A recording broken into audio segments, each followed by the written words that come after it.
Good morning, everyone. Welcome to an all-new edition of On the Mark TV and Radio from Westfield Community Programming, 89.5 FM WSKB, Agawam Media, and Southwick Community Television. I'm your host, Mark Auerbach, and as we're in the holiday season right now, people think about giving to support their favorite charities. So I invited for this hour two different people involved in fundraising and advancement to talk about the right way to make a gift to the organization you love and the way to give wisely.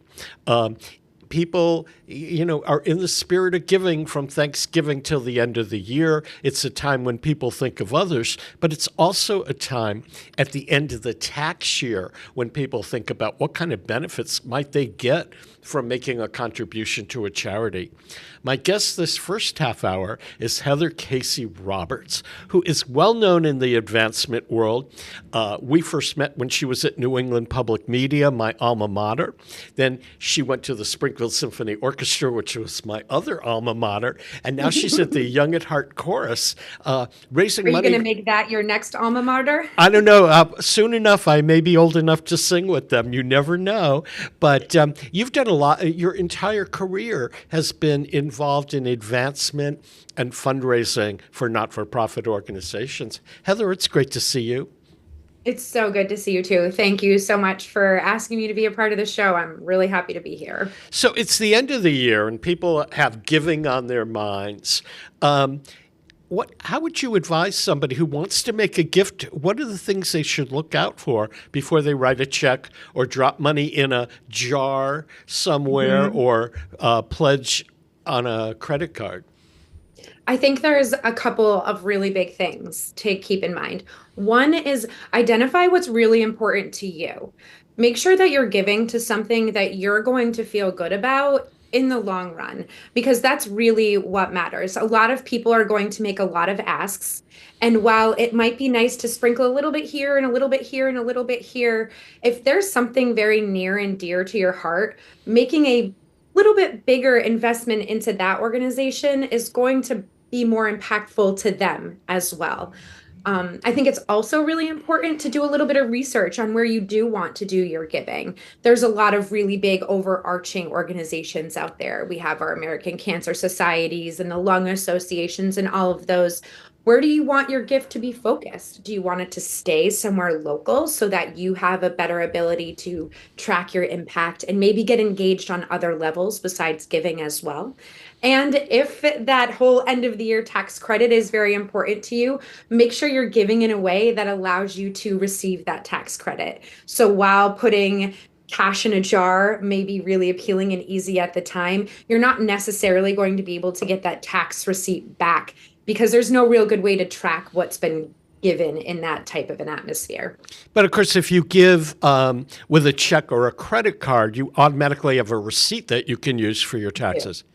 You do. Absolutely. And any organization that is a 501c3, very important that you confirm that that is a certification that the organization you're giving to holds, is going to provide you with a receipt that will have that language on it as well. It's also important to know that you can't receive any goods or services in return for that donation in order for it to be fully tax creditable. So let's say back in the day, when you or I was at New England Public Media, if you made a contribution and you pledged $60 for a mug, and you got the mug, when they sent you the tax receipt, it would say the amount of your contribution less the amount of the mug. Exactly. It's the same thing for people who register for a golf tournament, for example. Your tax credit is only available for the amount after what you paid for. So if you make a $500 donation, but it costs $250 to pay for the golf, your tax credit piece is only for $250. So it's important to keep that in mind when you're giving. Do you want your entire amount to go towards your tax credit and where you are? Because then you can give differently than you would for a pledge drive with a coffee mug or an event. And the other thing, is it better to give by writing a check or using a credit card? Because my understanding is if you use a credit card, the charity pays a fee to process it. That's absolutely valid, especially nowadays when using a credit card costs more money to local businesses and local charities than it ever has. There are so many platforms now that allow you, if you are paying with a credit card online, to check a box at the bottom that says, I would also like to cover my credit card processing fees. So I would pay attention to that as you're doing your giving. Oftentimes it's a small amount. If on a $50 donation, it might be an extra 350. As a development person, if you can give that $50, I highly suggest giving that other $3.50 to cover the charge as well. It really makes a big difference to the place that you're giving in. I know for a lot of people in different generations, checks aren't really a thing right now. I know I had to order checks a week ago for the first time, and I don't even know how long, so I could write one. And so it's not often as much of an option, especially with things like Venmo or Apple Pay or all the QR codes that are out there. So pay attention to the fine print and the boxes that you can check that will also offer that additional benefit to the organization you're giving to. Somebody said to me, and I'm not sure the answer to this, is it better to give $10 to an organization you care about to let them know that you cared? And what can they do with $10 versus giving $50 to an organization? Is there an amount of a contribution that's too small where after the fees and everything else, the organization can't really do anything with it? Honestly, no. For the most case, you're giving to organizations that are asking for a reason.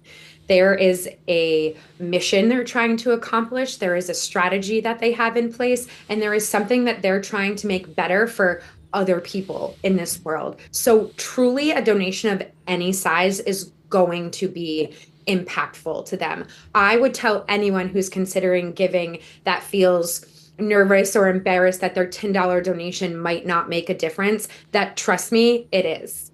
I think another really good way to look at that is make a recurring donation monthly of $5 a month. That's going to add up over the course of the year. $10 a month equals $120 by the end of the year. If 100 people, if 1,000 people are doing that, that really impacts an organization's bottom line at the end of the day. You can also look at your employer. A lot of employers nowadays match gifts. So if you can only give $10 or $20, the company that you work for may match that 100%, maybe even more than 100%. So it's doubling your donation and it's not costing you anything extra in the long run. And if you're a business and want to contribute in some way, oftentimes you can sponsor a program at a nonprofit. And if there is some kind of recognition package that comes with the sponsorship, like an ad in their playbill or a number of tickets for your employees, that kind of sponsorship can be written off as an advertising budget out of your ad budget rather than as a contribution, because you're capped at the amount of money that a company can give as an outright gift. Whereas individuals are capped just as well. Only a certain percentage of your income and deductions can go to contributions. But businesses have that other option of sponsoring. And if you have a favorite organization, be it an arts organization or a hospital or anything else, and in some cases, you can get a named gift opportunity where your name goes along with it, and that can come out of your advertising budget. Yeah, it's a really smart way for businesses to look at how to spend some of their marketing dollars. The world is tough in so many ways right now. We look at food costs and how much that's gone up. So restaurants that would have normally donated or been a sponsor for something else can now look at maybe giving an in-kind donation and using food. You can get a tax credit for that. Higher education offers so many opportunities for sponsorships or named opportunities, like you said, whether it's in a locker room or a classroom. Arts organizations, you could sponsor a concert, you could buy an ad in their program, which may not look like a big deal, but when you're seeing the impact that they have in the community, the amount of eyes that go on it, it really could benefit you, especially as more and more organizations are looking at things like digital programs and utilizing digital screens in the places that they may be performing or showcasing themselves. It's really giving you an opportunity to get yourself out in front of a lot more people. So it's a great benefit for both parties. And there's something about if you're a small business or an individual, when they list your name in the program or you get an ad in a program, let's say, of the symphony or the Young at Heart chorus or the chamber players, it shows people in the community that you care about a particular organization. And maybe somebody who's looking for a car dealer, a new car, or a new bank to choose, or something like that will remember the fact that they saw your ad in the playbill of the last concert they went to. I think there's so much to be said right now for local businesses and the research that consumers are doing towards local businesses to make sure that they're aligning with what their values and what their vision may be. So that's exactly it. As I'm looking to say, okay, where am I going to open a new business checking account? And I pull up a local banking website to see who they've sponsored or what they support and what they're doing to give back as well is for me going to play a big difference in whether or not I decide to bring my business there. So there's a lot of ways that you can really use giving back to your benefit as well, especially if you are a small business that's working with a limited amount. Heather, a lot of people talk about planned giving. It's got two sides to it. One is to be judicious and thoughtful in what you contribute to. And the other is planning a gift or a legacy gift. So when you're not around, your favorite organization can move forward. You can leave money in your will. And there are other forms of planned giving that people can do. What are some of them? There's so many opportunities with this one. Estate planning, so splitting up your actual estate and how that will look and leaving part of that to an organization. For somebody that might be an avid art collector or record collector is really big into music, donating that back to an organization after you pass is a really nice way to do it. Setting up a scholarship for institutions of higher ed, K through 12 that may have it. You could look at for an organization like the SSO sponsoring a chair, a musical chair, so that there's a concert that's always named after you with this piece type of a thing like that. I think the big thing to keep in mind with planned giving is that you can really set it up however you want. So don't feel like it has to be set in a box. Talk to the organization that you're interested in giving to and see what their strategic plan looks like. What are they planning to do over the next 5, 10, 20, 50 years? And how do you want to be aligned with that? And how do you want your gift to make that impact? Feel free to be creative. There are not very many organizations, especially in our area, that need help that are going to tell you this doesn't fit exactly in our box. We don't want your gift. They're going to work with you and they're going to find a way to make you feel really good about what you're doing so that they're able to accept the gift as well. And how do you investigate an organization before you write a check or give a credit card? I mean, they may have the 501c3 not-for-profit status in terms of the IRS, but what should you look for? Should you go into their corporate giving, their budgets over the previous years? What should you know before you commit? So there's a really easy way to do this. You can use websites like Charity Navigator or GuideStar, which are you literally just put them into your web browser and then you put the name of the organization you're looking at and it will have the organization's 990s. It will have if they what their mission statement is, if they've ever had any issues, all of those types of things are right there. So that's going to give you a really good overview of a picture. I think it's also really important to do a little bit of investigation outside of that very standard way. A 990 is going to give you some insight and all of that, but check out their social media pages, check out their website, see if you know anybody who's given to them before, and make sure that they're really aligning and using their gifts in the way that they say that they're going to. Any structured nonprofit organization is going to be able to answer those questions for you. And I would think that it makes sense to give either to your alma mater, which may be anywhere in the country, or to give locally. But when you see these broad-based campaigns for things like victims of Ukraine, and Yeah. those I would think would be suspect because you don't know if the money's actually going to the cause that they're talking about. If you see, unless it's, the American Red Cross that's putting out a campaign like that, my advice would be to find a licensed nonprofit that is doing exactly what this other maybe random Instagram ad that you saw that came across is, so that you know where your money is going and where you're tracking it to. People are always putting up GoFundMe pages or different things like that. There's a lot of different rules and regulations about how the money has to be distributed and what they look like. In my opinion, you're going to be able to find a local charity that's doing work to impact that same cause, but that you're going to be able to stay a little bit more connected to and in the know with than just sort of a random ad that came across your social media or in your email.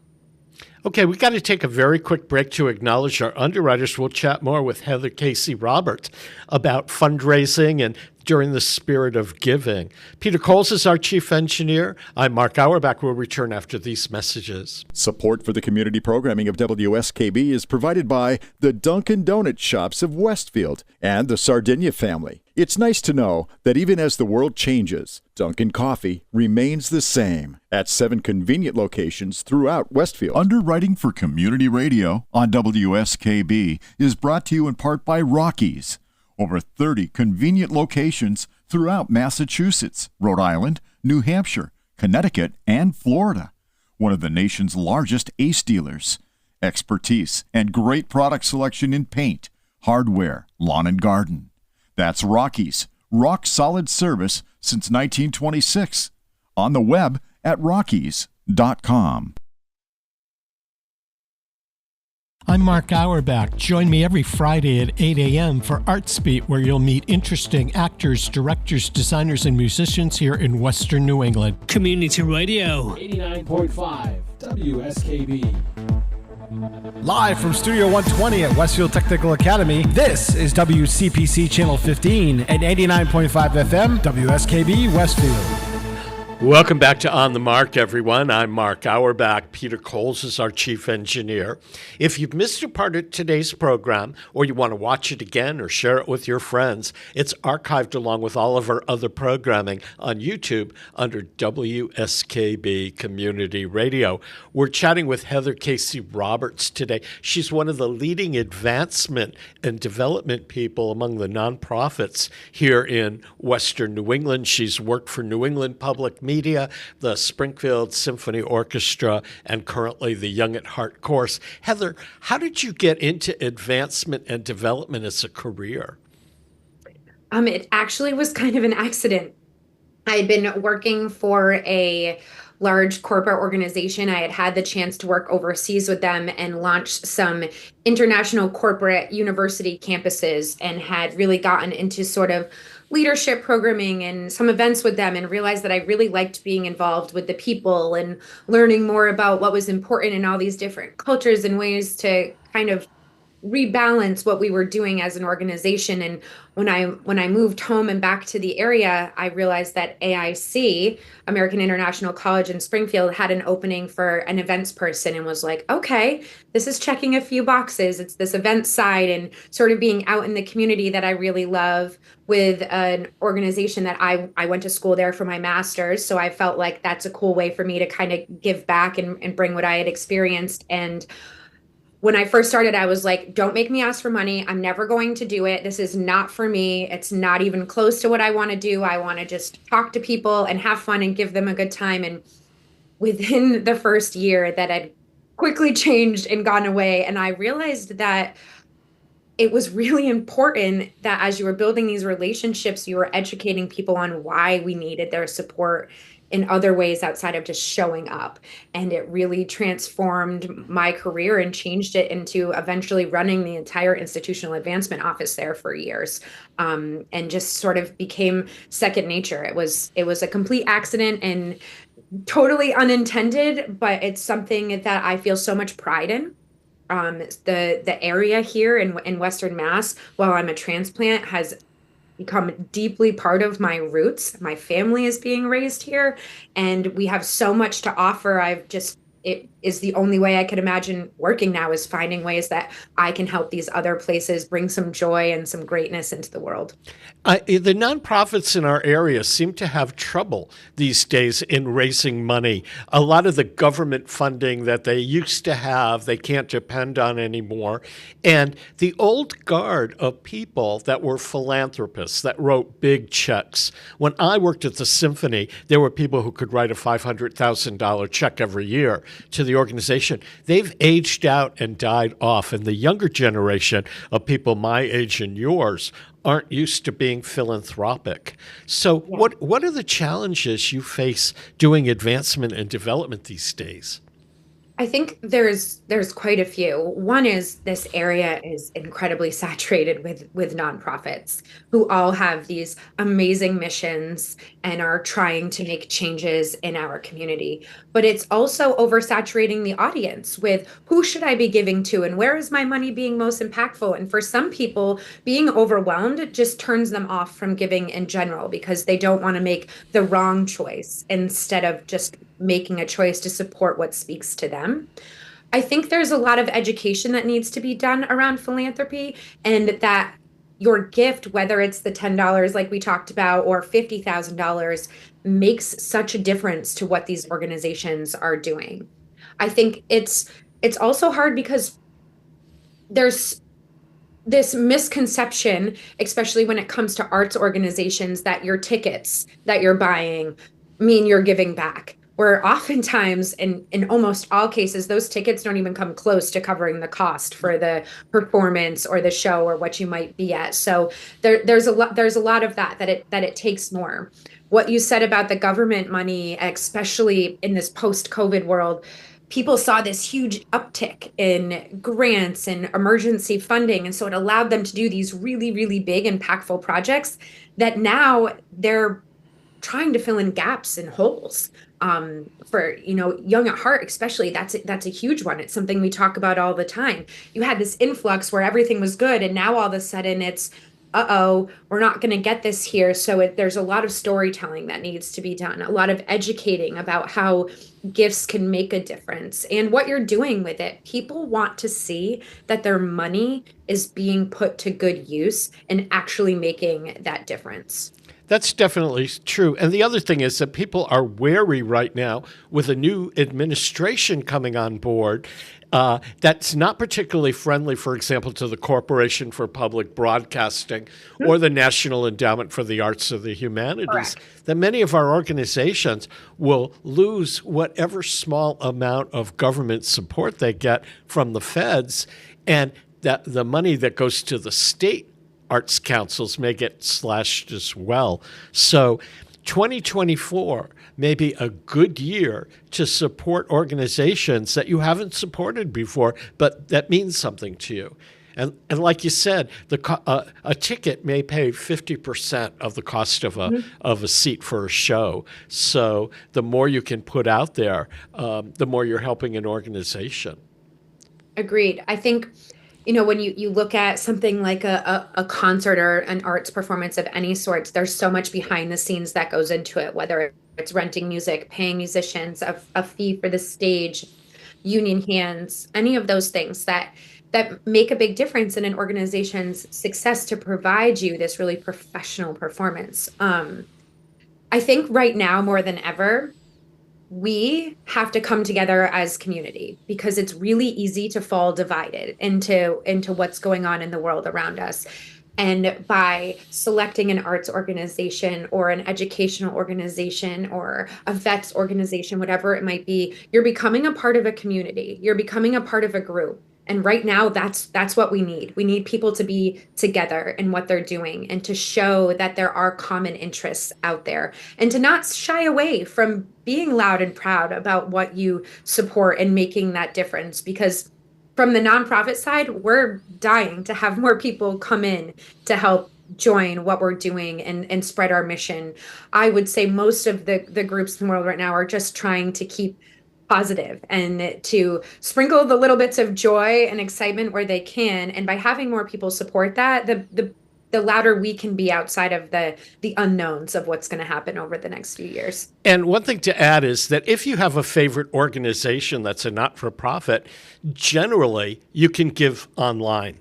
You'll find a place. But if you're thinking of a major gift, something in the thousands of dollars, you might want to talk to whoever is the advancement person at that organization to make sure that your hopes and wishes for that organization meet what the organization needs.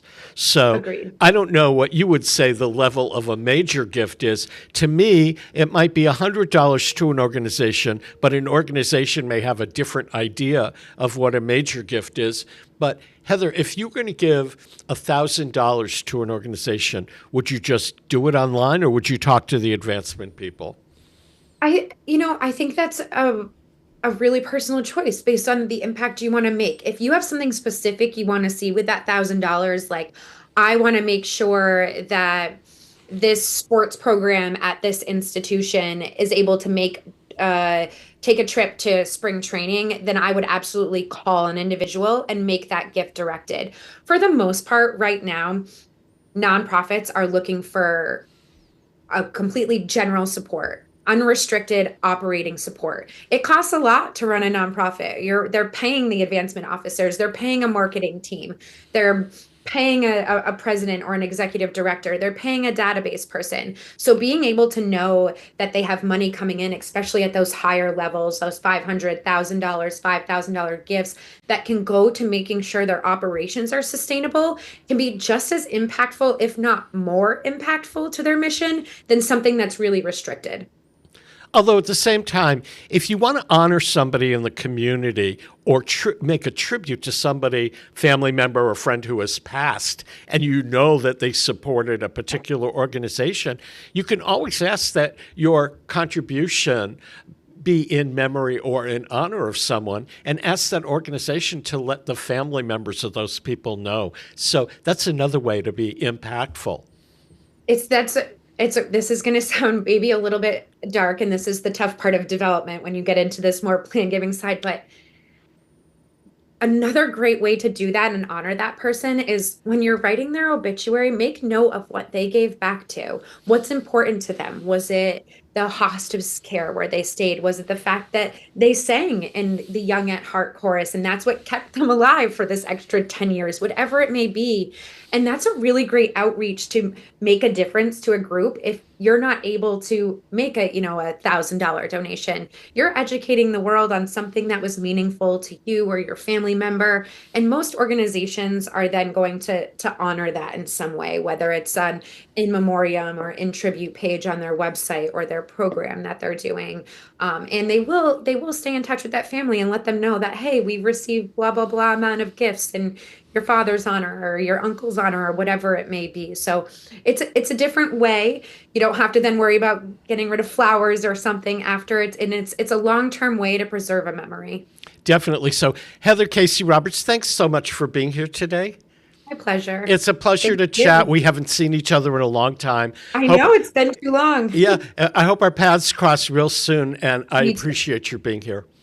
Thank you so much, Mark. Take care. Okay, we're going to take a break to acknowledge our underwriters that make this programming possible, and we'll be back with more On the Mark. Peter Coles is our chief engineer. I'm Mark Auerbach. Underwriting for Community Radio on WSKB is brought to you in part by Rockies.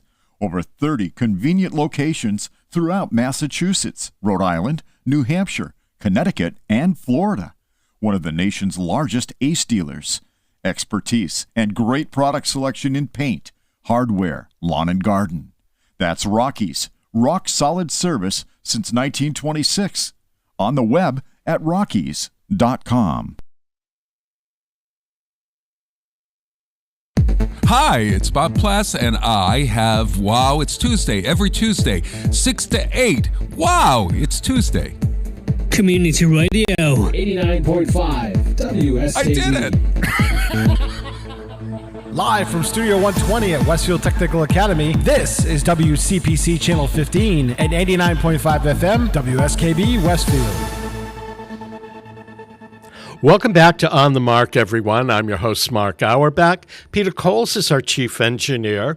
Today, in this hour, it's the season of giving, and we're talking about how to give and support your favorite charitable organizations or not-for-profits in a way that is meaningful to you as well as meaningful to the organization. So I asked Bill Hynes, who is in the advancement program at Westfield State University, to come in and give us a perspective from a university's point of view of how you can support a not-for-profit. And Westfield State, like every other college and university in this area, is a not-for-profit. So when you make a contribution as the parent of a student, or as an alum, or as an area business, or a foundation, and such, you are supporting an educational institution that will have a major impact on people in the community. And from what we all know about Westfield State University, we had people from Westfield High School here who are juniors and seniors, and they're taking classes at Westfield State. So Westfield State has an impact on the high schools here in the city and also on the local businesses, because those students and faculty come into town, they eat, they drink, they get on their buses here, they shop here. So we could say that Westfield State University is an integral part of Westfield. Mm-hmm. Welcome to the program. Thank you very much for having me. I appreciate it. So how did you get into advancement? So actually, I kind of had a long career in advancement, about 21 years. I started at the American Heart Association back in 2003. But before that, I joined an AmeriCorps program in the city of Holyoke. And it was an opportunity. It was in the early infancy of the AmeriCorps program, and so I just thought this was a great opportunity to kind of give back, but also at the same time get a little bit of money for college if I wanted a master's degree, because that program gave you a stipend as well for your education. And as my career progressed, I saw this opportunity at the American Heart Association to do some event-based fundraising, so like the American Heart Association walk or a gala, things of that nature. And so just kind of progressed from there, and had the fortunate opportunity to work at Bay State Health along the way in their foundation, as well as Western New England. And I ended up in Westfield primarily because of what you were just saying, is that I live here in the community. I've been in this community for, I grew up in Southwick, so my sister is also an alumni of Westfield State. So I knew a lot about the college and just felt like I went to a state school myself and just felt like this was a great opportunity to kind of support something I really believe in. As a development or advancement or fundraising person, depending on the label that you want to put on it, most people are calling themselves advancement Correct. people these days because they feel that the money they raise advances their institution. In your role at Westfield State, what do you do actually to raise money? So we do a variety of different things. So obviously we have a ready-made donor base with all of our alumni that are across, the country, but primarily here in the state of Massachusetts. I think it's somewhere in the neighborhood of 78 to 80% of our alumni are still living in Massachusetts, working in Massachusetts. So that's really good when we're going back out to our local partners and organizations and things like that, to say that we're really building and being an economic driver of not only this particular region in Western Massachusetts, but the entire state. So we do, like I said, a variety of different things. We reach out to our alumni just about to support for scholarships back to maybe the department that they graduated from. We do that via email, through regular mail, snail mail. We still have a lot of older alums who respond and write a check and things of that nature. But we also do a lot of working with donors who can give at a higher level, $10,000, $25,000, to create scholarships for those students on campus, something that maybe that donor believed in, really wanted to give back to a student that was just like them. So we do things of that nature. We'll hold a couple golf tournaments. We partner with different places on campus as well so whether it's athletics or a particular department like history or English, to do some fundraising so that they can do some activities with their students that have a direct effect.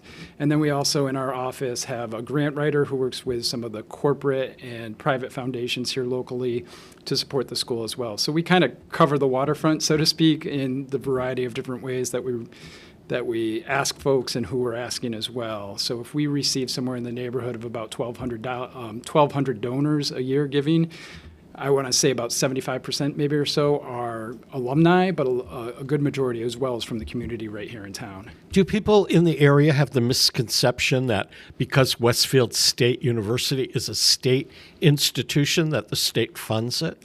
Yeah, so it is correct. So maybe back, 50, 60 years ago, it was really a state-supported institution. But as we know, as state budgets go, we're sort of very that number that we receive from the state gets less and less and less. And so therefore, the importance of fundraising to sort of fill in that gap that the state was providing us becomes absolutely crucial, not only for our students to be able to come in here and have an affordable education, so for us to be able to give out scholarships every year, but also, all those necessities that students might have along the way, whether it's books, whether it's, food insecurity or housing insecurity, trying to fill in those gaps as well.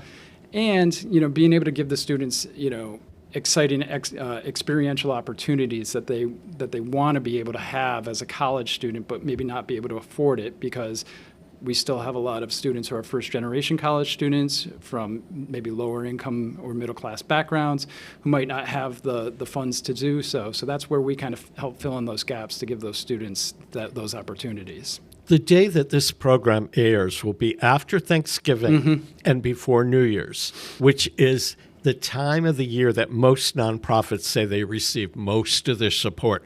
People are in the spirit of giving, or they're thankful, or the holidays are here and they're feeling a little more generous. Or as December 31st rolls around, they're thinking, what kind of additional tax breaks can I get? And knowing that a certain percentage of what one gives to charity is tax deductible. How would you advise potential donors either to Westfield State University or to any other nonprofit or charity of their choice? What are the things they should think about before they enter their credit card on the website and give money? Absolutely. There's a couple tools out there that folks can use. There's an organization called GuideStar, and there's another one called Charity Navigator. And so you can type in the name of the charity that you're looking for to see, and they're rated. So it's almost like a little bit like a Yelp, so to speak, where you can kind of see how that institution or foundation or wherever you're giving money to is rated by that particular Charity Navigator or one of those other sites.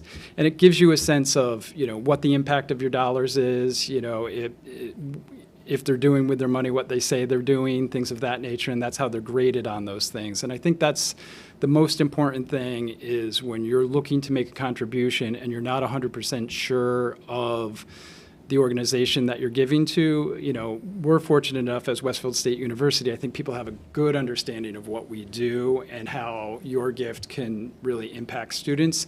I think some of the other organizations, might not have the name recognition that we do. So it's great to go in, look at their website. If they're a national organization, you kind of get a sense of where your money might go. If you're giving, even just a small donation, of what that small donation might be an impact for. But also you can use Charity Navigator to kind of see, compare it to other organizations that you might want to do.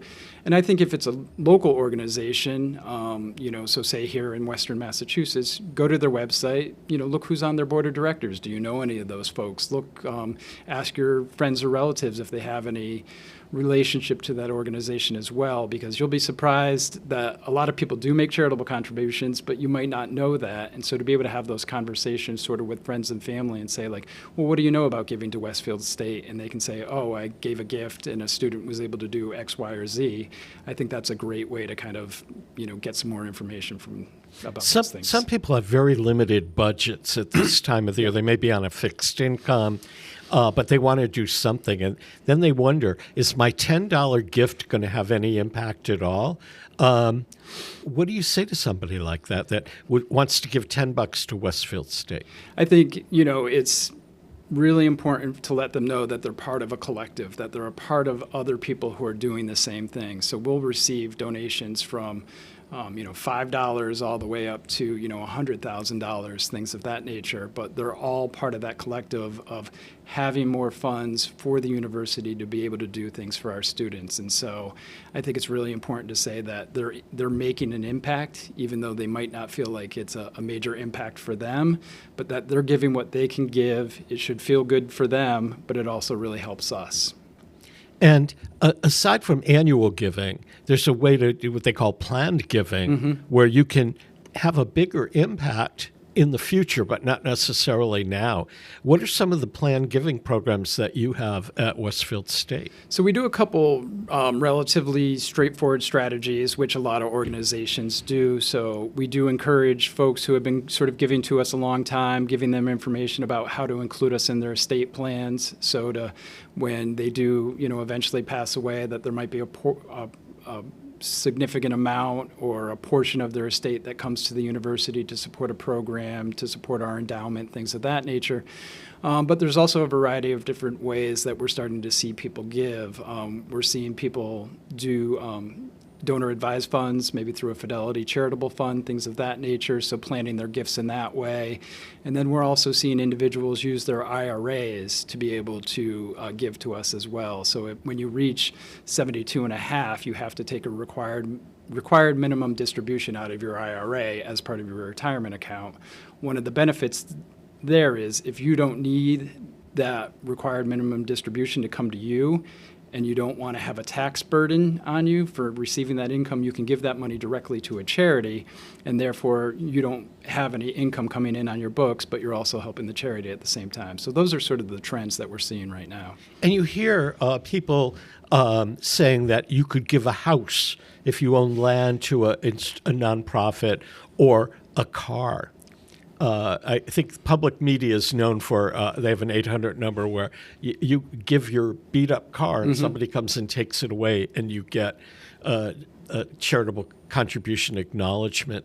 Can you, if you have money and in your will that you, let's say I wanted to leave to Westfield State, should I just leave it or should I talk to somebody at Westfield State about what programs I'm interested in and what you can do with that money? Yeah, absolutely. I think you should, the last thing we would want is an estate gift that is a surprise to us, because first off, we want to be able to kind of connect with that person and find out what they really want to support at Westfield State and how we can kind of direct that gift in a way. But also we want to recognize them as a donor while they're still alive. We don't want to just kind of wait. And I think that's really the most important thing to us, is building relationships with donors. So if they want to come onto campus, they want to see what the university looks like, they want to see the impact of their gift, to be able to do that while they're alive is very meaningful to them, but also for us to know that we've made that connection with that donor and that when they pass away, that money is going exactly where they wanted it to.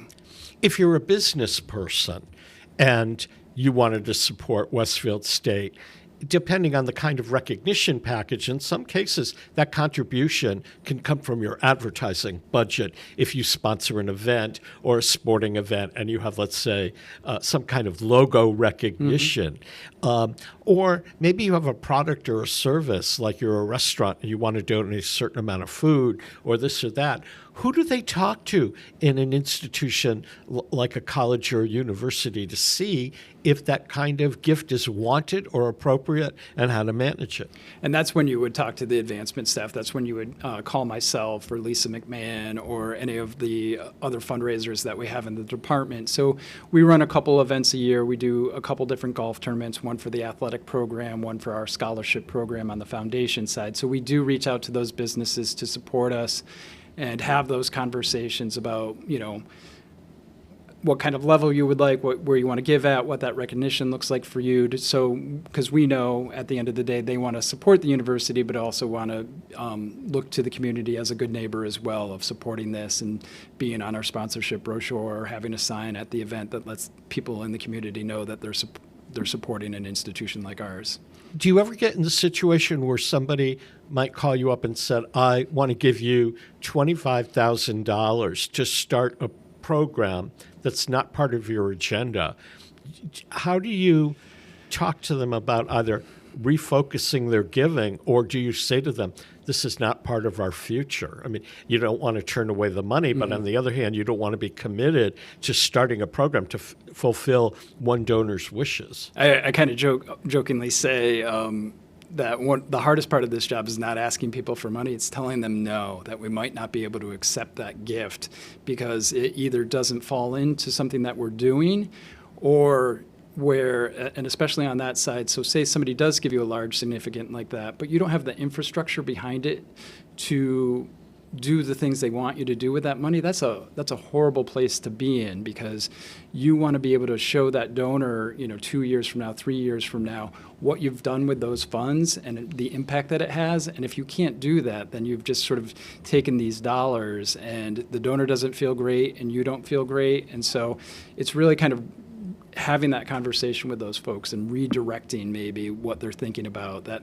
maybe you don't have that particular program or thing that they're looking to do, but is there a way to say, okay, well, this program does a little bit of this and this program over here does a little bit of that.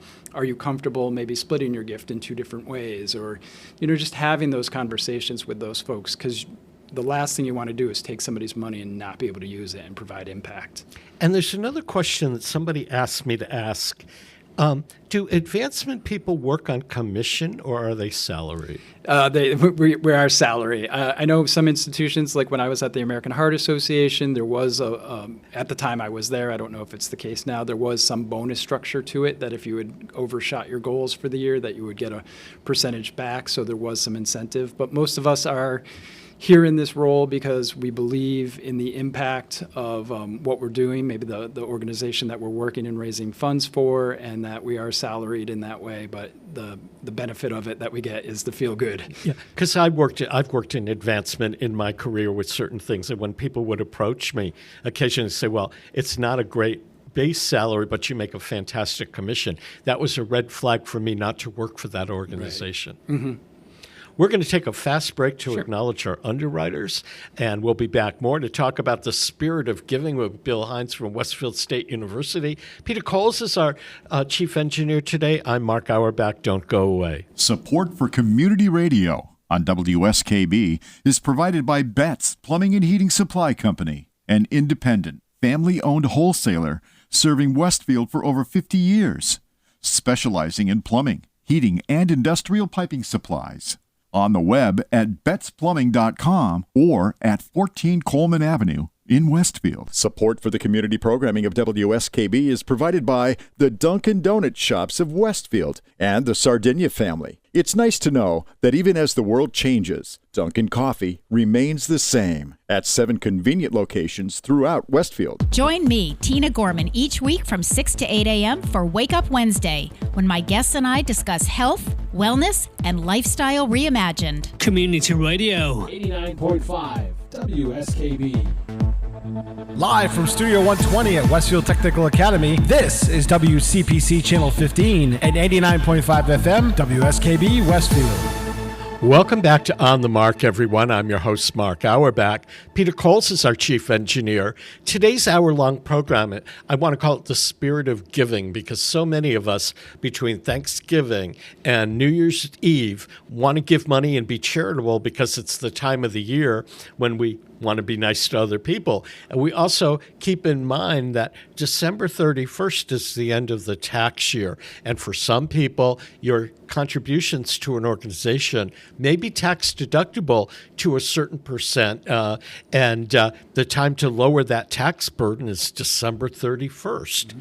On the other hand, if you're a small business or a large business and you want to participate in donating services, you can sponsor events and in some cases write the cost of that sponsorship off of your advertising budget, so it's not part of your charitable giving. Bill Hynes is here with us from Westfield State University this half hour. And if you want to share this program or watch it again, it's archived on YouTube under WSKB Community Radio. When you talk to somebody about giving, and I mean, you're talking with alums most of the time, but I'm sure you're out there in the community. You represent a major university here in town, and certainly Western Massachusetts. How do you instill upon younger people that philanthropy is important? I think one of the things that we really like to do in our development office is bring people onto campus to be able to see what is happening, to see the enthusiasm of our students. Anytime that we can connect with a donor, with a student, to see what their impact is really going towards, especially our students these days who are very motivated to go out.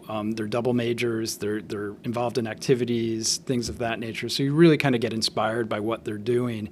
And I think one of the things that we do is when we bring alumni back, it's not always for asking them for contribution. Part of our advancement office is also alumni relations. And so what we try to do with that office is bring alumni back to talk to current students, whether it's about networking night, things of that. We'll connect with the Career Center. And we try to bring those younger alumni back because obviously it's a little bit easier for an 18-year-old to see what a 25-year-old is doing as opposed to maybe a 50 or 60-year-old, even though they might have had a great career.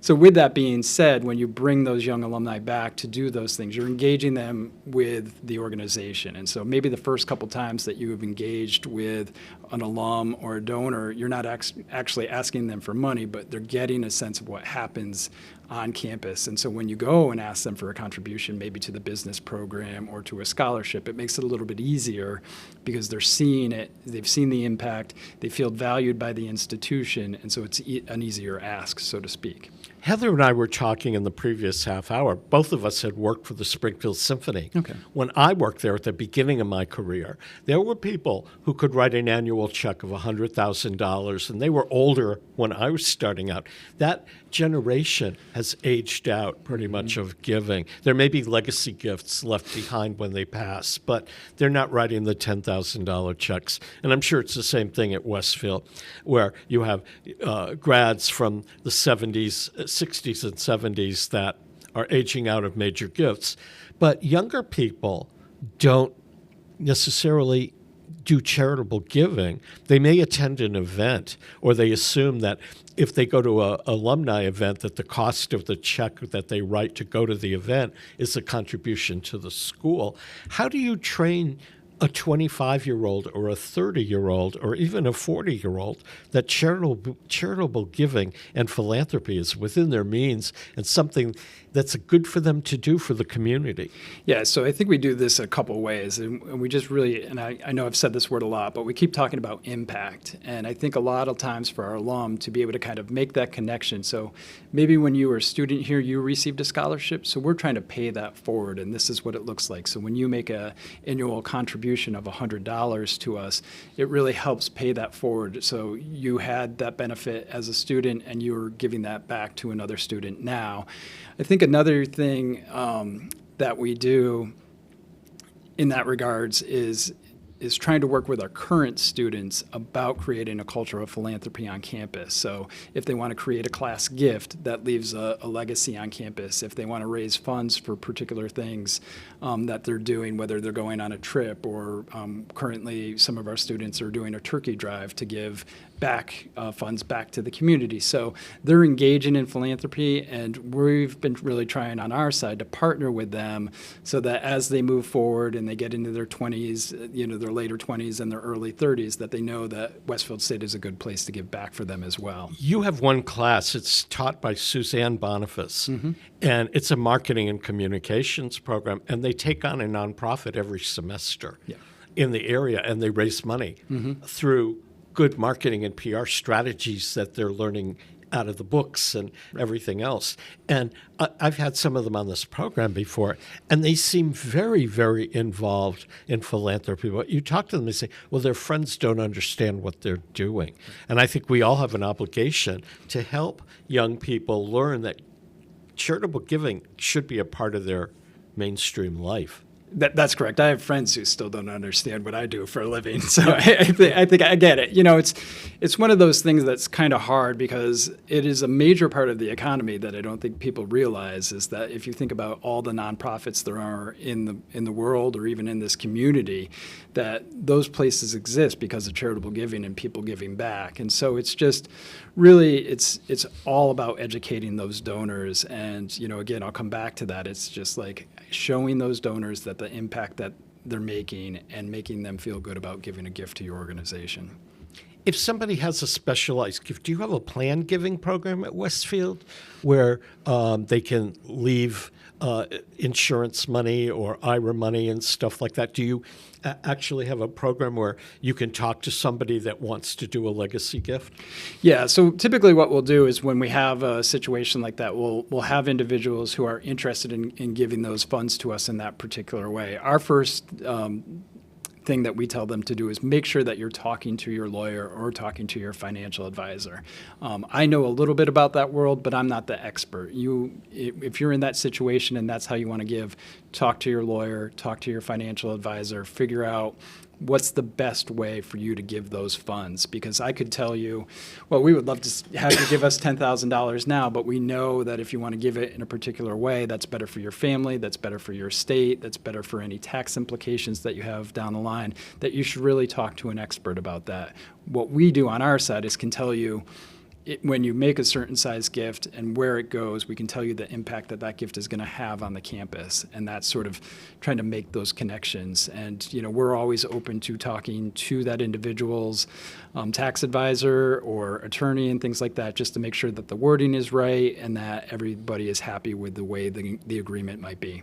And different organizations accept different things, but does Westfield, for example, accept stocks as a gift or insurance policies as a gift? So somebody takes out a life insurance policy on themselves for $100,000, and if they die, it goes to Westfield State. So it's a variety of planned giving opportunities for people depending on what they want to do. Correct. And this time of year, we'll actually see some of those stock gifts come in, because if you have appreciated stock and you make those as a charitable contribution, you get a little bit more of a tax benefit as well. And then we have a couple folks who do have life insurance policies where when they do pass away, that will be the beneficiaries of. And so it's just, we try to, from somebody mailing in a $10 check to somebody giving us a larger check or pledging out a gift over 5 years for, $50,000, things of that nature to a planned gift. Do people make a lot of long-term pledges? Sure. So what we typically like to do is if somebody wants to start a scholarship, which to endow a scholarship at Westfield State is $25,000, we give them the opportunity to pay that over time, whether it's, 2 years, 3 years, 4 years, to just be able to so they're not giving that all at once, and gives them the opportunity to kind of plan how they're going to give for the next couple of years and have them maybe at that particular year for those 4 years, their main priority is giving to us. So if somebody wanted to make a contribution, there's a way for them to say, I want to give you $120, but I want you to take $10 out of my credit card every month. I think it's called a sustaining gift. Yep, or a recurring gift. A recurring gift. Or somebody says, I want to do this scholarship for $100,000 and I want you to take 10 a year out of my American Express card. Mm-hmm. Yeah, absolutely. So actually, if when you go on to our website, there's westfieldma.edu, there's a little button up there that says give, and you kind of follow the prompts, and there it gives you an opportunity to make a one-time gift or a recurring gift on your credit card. But if you're going to make a larger gift, we would prefer if you just kind of looked at our website and called the advancement office to have that conversation with somebody who can not only talk to you about making that gift, but the best way to do it, the best program to put those funds in, so that we have a sense that we're not just getting a $10,000 credit card gift online and not know who the person is right away. Well, the one thing to be said for a credit card gift, if you have American Express or the other ones that have points and credits, you can get, if you give a $10,000 gift like at American Express, you get 10,000 membership miles, which goes to an airline upgrade or other things. So definitely use your credit cards when you can to make your contributions. Yeah, and I've always kind of thought it would be great, especially around this time of year or Giving Tuesday, which has really become, a part of this season as well, the Tuesday after Thanksgiving, where, you have your Black Friday, your Cyber Monday, but Giving Tuesday, which is really a nice antidote to the commercialization that goes around this time of year for folks to be able to give back, is that if the credit card company said, well, during this time period, if you make that gift, we're going to give you 3 times the award for making a charitable gift. But I wish they would. Yeah. I wish they would. Bill, we're out of time. Sure. We've been chatting with Bill Hynes from Westfield State University about the spirit of giving. This wraps up this edition of On the Mark. We hope that you are in the spirit of giving and you'll consider making a gift to your favorite charity or not-for-profit organization this holiday season or before December 31st. Peter Coles has been our chief engineer. I'm Mark Auerbach. We'll see you next week.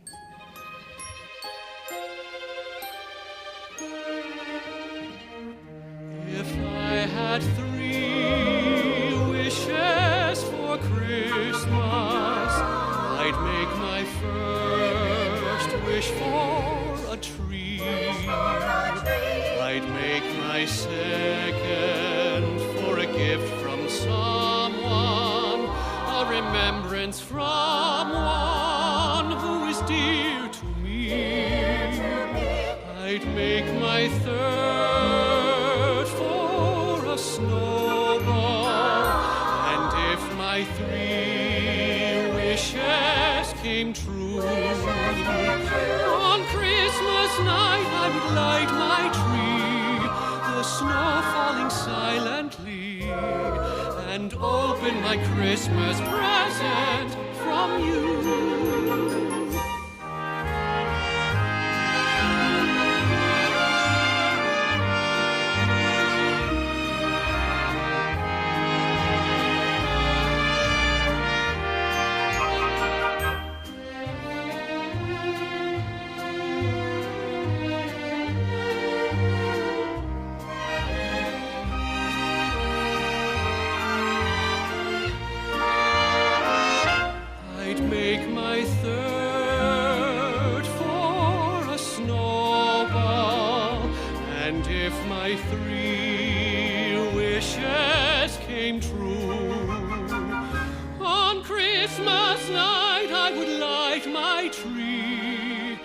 Snow falling silently, and open my Christmas present